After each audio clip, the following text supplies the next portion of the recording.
আসসালামু আলাইকুম। মাস্টার্স ভর্তি কার্যক্রমের আপডেট ভিডিওতে আপনাদেরকে স্বাগতম। গতকাল 14 তারিখ মাস্টার্স নিয়মিত 2021-22 শিক্ষাবর্ষে ভর্তি কার্যক্রমের দ্বিতীয় রিলিজ স্লিপের মেধা তালিকা প্রকাশ এবং ভর্তি নিশ্চয়ন এবং পত্র কোড এন্ট্রি সম্পর্কিত বিজ্ঞপ্তি প্রকাশিত হয়েছে। তা আমরা সেই বিজ্ঞপ্তিটি আজকে আপনাদেরকে দেখাই।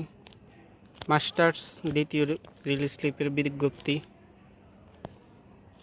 এখানে বলা হয়েছে, জাতীয় বিশ্ববিদ্যালয়ের 2021-22 শিক্ষাবর্ষে মাস্টার্স ভর্তি কার্যক্রমে দ্বিতীয় রিলিজ স্লিপের মেধা তালিকা 19 মে বিকাল 4টায় প্রকাশিত হবে। তাহলে বিকাল 4টায় 19 মে দ্বিতীয় রিলিজ স্লিপের মেধা তালিকা প্রকাশ হবে এবং সেটা আপনারা জানতে পারবেন 16322 নাম্বারে nu.space এবং রোল নাম্বারগুলো সেট করে।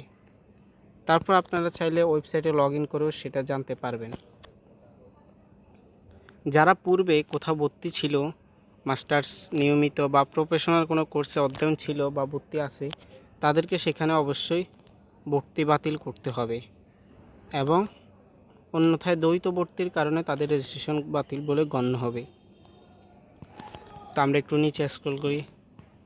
দেখা আছে যে দ্বিতীয় রিলিজ স্লিপে ভর্তি আবেদনের রেজাল্ট প্রকাশ হবে 19 মে এবং সেদিন থেকেই চূড়ান্ত ভর্তি ফরম এবং এর প্রিন্ট কপি সংগ্রহের তারিখ শুরু হবে এবং সেটা থাকবে 19 মে থেকে 27 মে পর্যন্ত। এবং এর জন্য যে ফি দিতে হবে 835 টাকা এবং সংশ্লিষ্ট কলেজে যে জমা দেওয়ার নিয়মটা আছে ওই নিয়মে ফি দিতে হবে। সেটা হচ্ছে 20 তারিখ থেকে 28 তারিখ পর্যন্ত। তারপর কলেজ কর্তৃক আপনাদের চূড়ান্ত ভর্তি নিশ্চয়ন করা হবে 20 তারিখ থেকে 29 তারিখের মধ্যে। এবং কলেজ আপনাদের যে ভর্তি, এটা হচ্ছে কলেজের কাজ, যেটা সোনালী ব্যাংকে জমা দিবে কলেজে, সেটা কলেজের সেগুলো হচ্ছে কলেজের কাজ।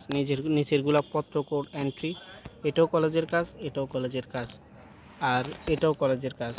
আপনাদের শুধু কাজ হচ্ছে এই প্রথম দুইটা। প্রথমে হচ্ছে চূড়ান্ত ভর্তি ফরম পূরণ করতে হবে 19 থেকে 27 তারিখের মধ্যে এবং রেজিস্ট্রেশন ফিটা 20 থেকে 28 তারিখের মধ্যেই দিতে হবে। ধন্যবাদ সবাইকে। মাস্টার্স নিয়মিত ভর্তি আবেদনের নতুন কোনো আপডেট ভিডিওতে আপনাদের সাথে আবার দেখা হবে। ততক্ষণ পর্যন্ত ভালো থাকবেন। আসসালামু আলাইকুম।